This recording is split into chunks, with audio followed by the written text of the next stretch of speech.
Hello friends, Vinay Kumar here, International NLP and IAS coach. In this video, I'm going to share with you what it takes to get premium marks at mains. What it takes for you to get more than 70% of the total marks in every question that you write, my dear friends. Okay, so here in this video I'm going to be discussing both the basic factors that you need to consider while writing answers at mains and the advanced factors that matter to you, my dear friends. Quickly grab a notepad and a pen and start jotting down the points. Once you have done that, my dear friends, when you're doing your preparation for mains, especially when you're practicing the answer writing at the level of mains, I would like to check, I would like you to check at least for the first 2 months whether you are satisfying all this criteria. Is that okay, my dear friends? So if you're ready, then we can get it started. Thank you. Let's start it, my dear friends, now. So first, let me discuss with you all the basic factors that you need to consider if you are looking at scoring really high at mains. Okay, every answer, what you need to consider, the basic factors. In fact, I feel these are also the factors that are considered by evaluator, who evaluates your paper either consciously or subconsciously, my dear friends. Because I said in the very beginning of this video, I'm going to even talk about advanced factors that is beyond even the comprehension of evaluator. There are factors that operate, my dear friends. I'm going to be pointing out to that as well in this video, my dear friends. Fair enough? Okay, superb. So to get started with the basic factors, I'll go one by one in a sequence, my dear friends. It's in the same sequence that you have to know their importance. Number one, the first factor that you need to consider when you write an answer for mains, okay, is introduction. You know why? There is a saying in English, well begun is half done. Well begun is half done, my dear friends. So when you get a good start to your answer, when you impress the evaluator at the very beginning of your answer, then you have set a very good precedent for him, and you have also given a hint of who you are and what he can expect from you from rest of the answer. So always start your answer well. People have asked me, students keep asking me a question. Sir, what it is that I have to write in the at introduction? This is what you have to do, my dear friends. You always have to set the context in introduction. If any question being asked, you need to set the context. For example, there is a question asked on geopolitics. You need to say, okay, for example, they have asked you a question on geopolitics of South Asia. You need to say why geopolitics of South Asia in the recent times has assumed significance. That is what you have to write in the introduction, my dear friends. And then you have to start the answer or main answer, which we call as the body of the answer, my dear friends. Are you connecting to what I'm trying to tell you? So remember, it's the context of the main theme. It's the context, the main theme that is there in the question that is going to be introduced in the introduction. One important thing that I have to mention about the introduction is, my dear friends, I have seen many students writing a very lengthy introduction. Introduction itself would have become half a page. Please don't do that mistake, my dear friends. Introduction is just setting the context. It should be crisp, it should be clear, it should be it should just be to the point, my dear friends. Are you connecting to what I'm trying to tell you? Crisp and clear. Crisp and clear. That's the mantra for introduction. So 3 things I told you about introduction, my dear friends. 1, a good introduction is like the first impression. You're setting the precedent. You're creating you're directing the mood of evaluator in a particular way. Well begun is half done. Number 1. 2, it's the context of the answer that you are writing in the introduction. Context. Okay. And 3, don't write a lengthy introduction. Don't make introduction the answer of your answer. Okay. Let it be just an introduction. Are you connecting to what I'm trying to tell you, my dear friends? Thank you. That's point number 1. That's the first factor that you have to consider when you are beginning to write your answer at mains. That's number 1. Why I'm giving you all these factors is for you to practice it. Now, my dear friends, these things you cannot have a checklist on the day of mains. It's now when you're actually practicing consciously. you will have to look into this checklist, my dear friends. Are you connecting to what I'm talking about? Thank you. Number 1 is introduction. 2 is understanding and attending or addressing the needs of the question. Now, I see a lot of students, a lot of aspirants do this mistake. Some question comes, they see one, okay, national education policy. This is what I know about national education policy, so I'll go on writing it. No, you can't do that. You will have to see the key word that is there, the key pointer, what exactly is expected out of you from that area. Is it to critically evaluate? Is it to examine? Is it to discuss, comment? Address that key concern, address that key need of the question. If you want to understand the meanings of these keywords, my dear friends, I think before a year, I have made a video. You will get it in the same YouTube channel. You'll get a video on understanding keywords. I've explained to you very well on so many keywords, my dear friends. Learn from there, but then most importantly, don't write everything that you know. Please remember this. You need to understand and attend, address the key need that the question is demanding from you to satisfy, to fulfill. Are you connecting to what I'm trying to tell you, my dear friends? Perfect. Having said that, so we spoke about the introduction, we spoke about understanding and addressing the key need of the question. 3, comprehensiveness. Now, once you have understood the need and you have started to write the answer, make sure you're making it comprehensive. You're writing all the points that has to be written for that answer. Don't forget points, my dear friends, because, practice in such a way, practice in such a way that you will get all the points right on the day of exam, my dear friends. It's always good to be, full, complete in your answer. See, if, let's say you're talking about, there's a question on salient features of the new national education policy. You have, let's imagine there are 8 important points that you have to write. You are able to recall only 4 or 5, and 3 you haven't written. The evaluator who's evaluating your paper has seen that those points again and again being written by so many people. Now, what does he think? What he has to think? He knows that you don't know. Let the answer be comprehensive. Got that, my dear friends? Practice well so that on the day of exam, you'll get it in full. Are you connecting to what I'm trying to tell you? Thank you. 4, precision, accuracy. See, you can't beat around the bush. You can't bullshit. That's the thing. You just have to write what is asked for. That's it, my dear friends. Just address that. Don't go on simply beating around the bush. Be precise. See, in the second point that I said, understanding the need. You have not understood the need only if you have simply went on writing. Here, you have understood the need, you are starting to write, but you're explaining too much, or don't do that. Be precise, be accurate. Okay, it really works, my dear friends. Fair enough? Thank you. 5th point, organization and structure. Now, this is very, very important, my dear friends. See, your answer needs to be organized. And it needs to have a structure. It needs to have one main point, under it sub-points. In that sub-points, all the relevant explanation examples will have to come. There has to be a structure to your answer. You can't do it haphazardly. You just can't write some paragraphs there and then, no. You're just putting it across, you're just putting it out all that. No, it's not like that. You need to organize and structure your answer, my dear friends. It's always good because, see, you have to reduce the effort that evaluator has to put in organizing for himself the information that you have presented there. Are you connecting to what I'm trying to tell you, my dear friends? So organize, structure your answer. That's very, very important. Fair enough? Now, the next point is, my dear friends, the visual the visual representations.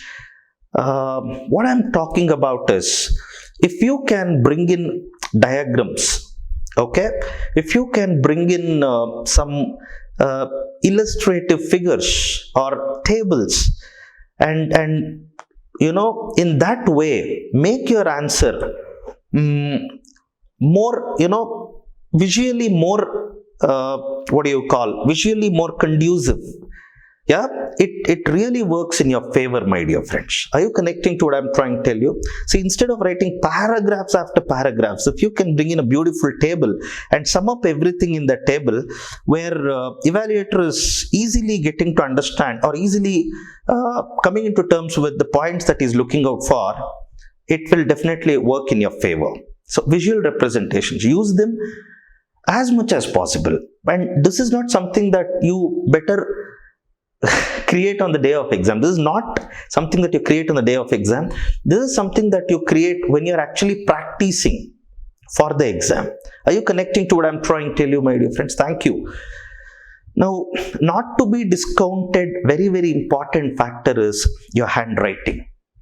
I don't know whether you write straight or whether it's broad or it slants like this or it slants like that. All that is immaterial for me, my dear friends, or for any evaluator.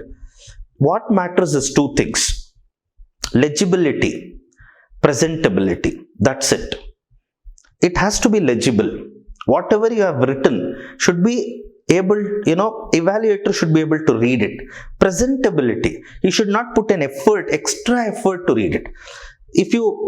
See, generally some people will have legible handwriting, but then when you look at it, at first instance, you don't feel like reading it. I mean, it's not good on your eyes, the handwriting. That kind of handwriting may, you need to bring in slight modifications, my dear friends. You probably have to change the pen from a dark writing pen to a light pen or something like that, if that is the case. Okay, all that we will deal with in, I think I've dealt with in one of my previous videos, my dear friends. I'll deal with in another video how to select a pen for different handwriting and all that, because all this actually matters in their own way at the level of mains, my dear friends. Okay, now, so the most important point that I have to make when I talk about handwriting is it has to be legible and presentable, your handwriting. Okay, so have we discussed with all the basic factors now? I think so, my dear friends. All the basic factors have come here. Conclusion probably is one last basic factor that I have to talk about. There are other basic factors, but these are the most important ones, my dear friends. So your conclusion has to be always, balanced, my dear friends. Your conclusion always has to show you in the light of optimism and hope.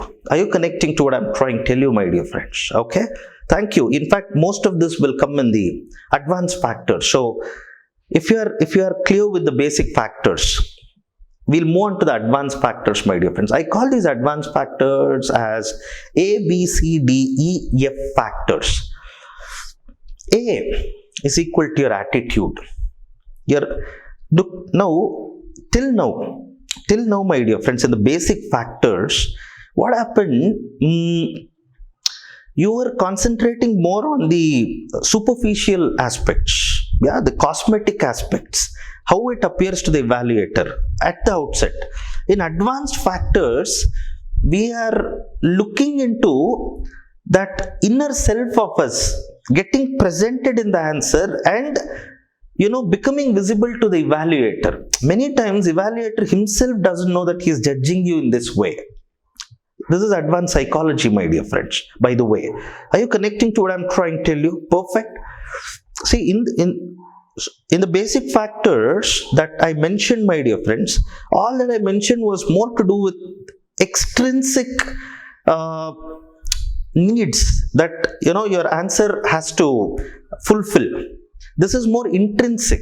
Are you connecting to what I'm trying to tell you, my dear friends? Perfect. So in the A, B, C, D, E, F factors, the advanced factors, the first one is attitude. When we are talking about attitude, my dear friends, inter alia, among many things that we have to consider, we need to consider the self-image an individual carries when he writes answers at the level of mains. In fact, that gets reflected in the answers that he writes. Take it from me, my dear friends. In your handwriting, or the way you have structured it, or the kind of examples that you have brought in, and all that very well reflects the self-image that you carry of yourself. Are you connecting to what I'm trying to tell you? Perfect. So attitude has attitude as a factor gets displayed. It gets very well it gets very well manifest in your answers, my dear friends, on your answer sheet. Are you connecting to what I'm trying? Okay. B is balance. Your answers, my dear friends, at the level of IAS mains, Civil Service Exam mains, needs to have that balance. You can't take extreme positions in the conclusions, or even in the main body of your answer. You're not talking about how bad or how good it. No, it needs to have that amelioration. It needs to have that moderation, my dear friends. Are you collecting? Especially in the conclusion, that balance in you should be there, my dear friends. Okay, when I was talking about attitude, when I was talking about the self-image and all that, there is one more important thing that I had to mention, my dear friends. Alignment. One of the factor that you need to consider when you write answers, or you practice writing answers for mains, is how well you are aligning with the government. How well you are aligning with the ways in which government thinks and acts. Are you connecting to what I'm trying to tell you, my dear friends? Yeah? We'll deal with it, we'll deal with it more in another video. But for now, I hope you should have understood what is alignment. Thank you. C is to do with your critical thinking abilities. Critical thinking abilities, my dear friends. Are you able to think in various dimensions? Are you able to think in 360-degree terms? This is very, very important for someone who is aspiring to become an IAS, and that gets very well reflected in your answers, my dear friends. Are you connecting to what I'm trying to tell you? Now, 4 is, before I go to 4, I have to mention about one more C, my dear friends. Very, very important. It's creativity. Yeah, creativity.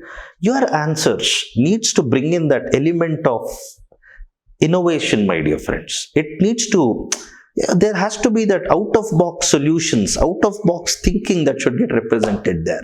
Because UPSC is looking out for that young blood, fresh blood, all that, my dear friends. They're looking out for those people, who can think in the context of 21st century needs and problems and all that, my dear friends. Perfect. When it comes to D especially is relevant for your ethics paper. And D expands as decision-making skills. How will you make decisions in the given set of, among the given set of alternatives, what you choose and why you choose that way. Closely related to decision-making is one more skill that gets tested at the level of mains. Again, very relevant at the level of ethics and essay paper, my dear friends, is problem-solving skills. Are you connecting to what I'm trying to tell you? So whether you want it or not, in the answer that you have written, it's actually visible to the evaluator, my dear friends. Yeah, and it is something that is very, very intrinsic to you that is getting reflected there. He clearly understands it. Perfect. E is emotionally intelligent answer. Yes, you heard it right. Emotional intelligence is very, very important for you, my dear friends. If you have to, the emotional intelligence is very, very important for you throughout the preparation of your exam. Plus, in your answers, that emotional intelligence has to get,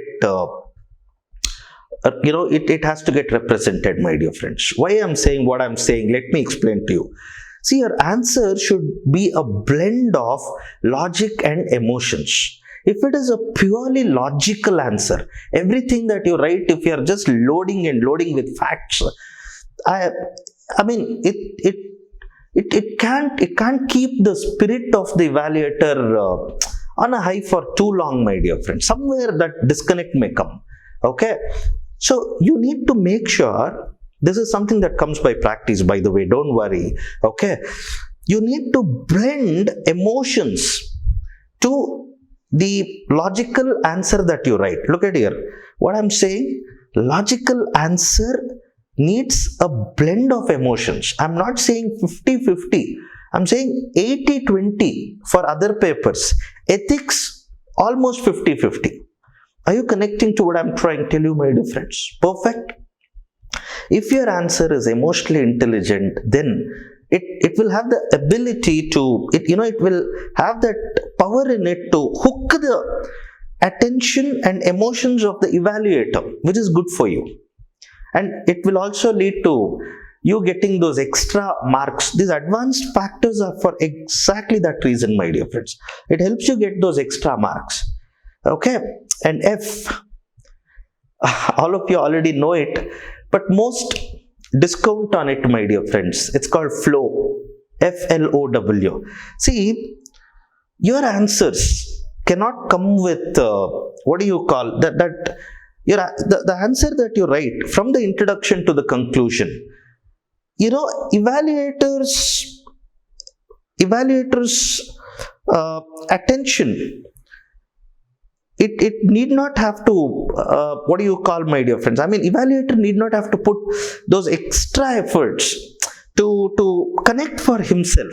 Hey, what is this? Okay, how is this related? Why has he written? No, it has to flow, my dear friends. Once your answer starts, his eyes just has to flow like this. That's how your answer has to flow.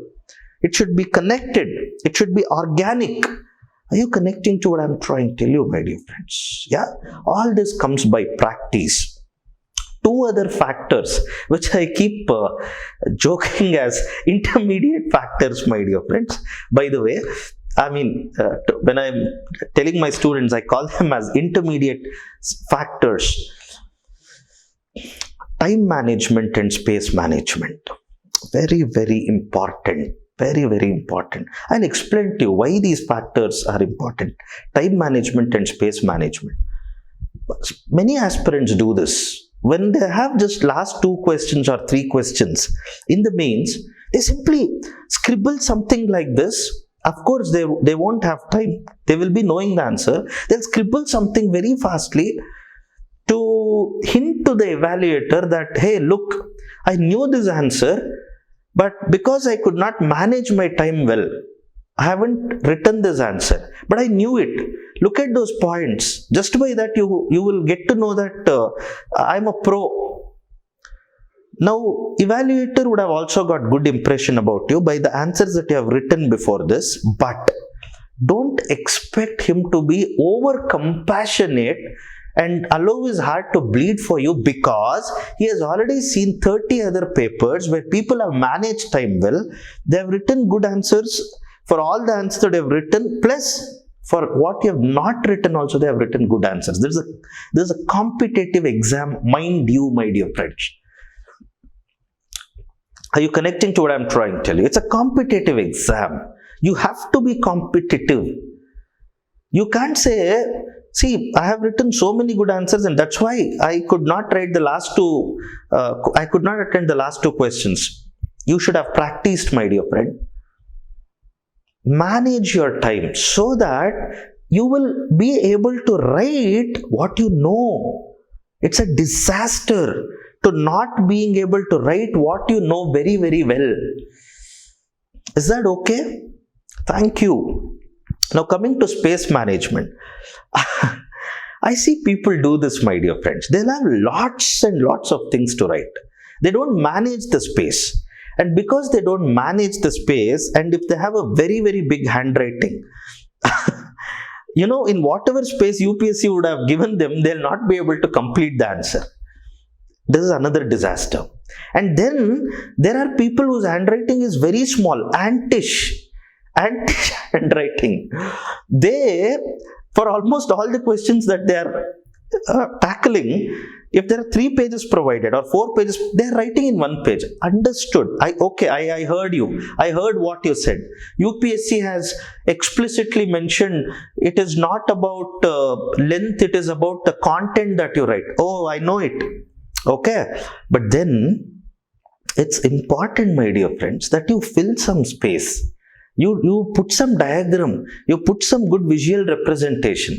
But then let there not be more empty pages in the answer booklet than the filled ones. Are you connecting to what I'm trying to tell you? Space management is very, very important, my dear friends. Time management, space management. You have to plan based on your handwriting, how you can fit in. And you will have to align your handwriting or your presentation skills to that. Are you connecting to what I'm trying to? So we have discussed the basic factors, the intermediate factors, and the advanced factors that matters to you to score really, really well at the level of mains, my dear friends. Seek expert help. Be a pro in writing answers for mains and excel, my dear friends, creating records. Don't write just an ordinary, see, if you consider only the basic factors and write based on that, you will always get 6 out of 10. Good, very good. But if you're looking at 8 out of 10, then you have to consider the advanced factors as well. Is that okay, my dear friends? Thank you. If you have really resonated with this information, if you feel this information was very, very useful, please share this video with as many people as possible. So let them also benefit out of it, my dear friends. Be generous. Yeah. You're entering into service. Start doing it from now on only. Thank you. And subscribe to this channel if you have still not subscribed, because there are hundreds of videos that I have created which you can look into, my dear friends. Plus, number of videos like this I'll be creating to educate you on various aspects of exam with my 15 years of coaching experience. Thank you very much for learning from this video. See you all in my next video, my dear friends. Thank you.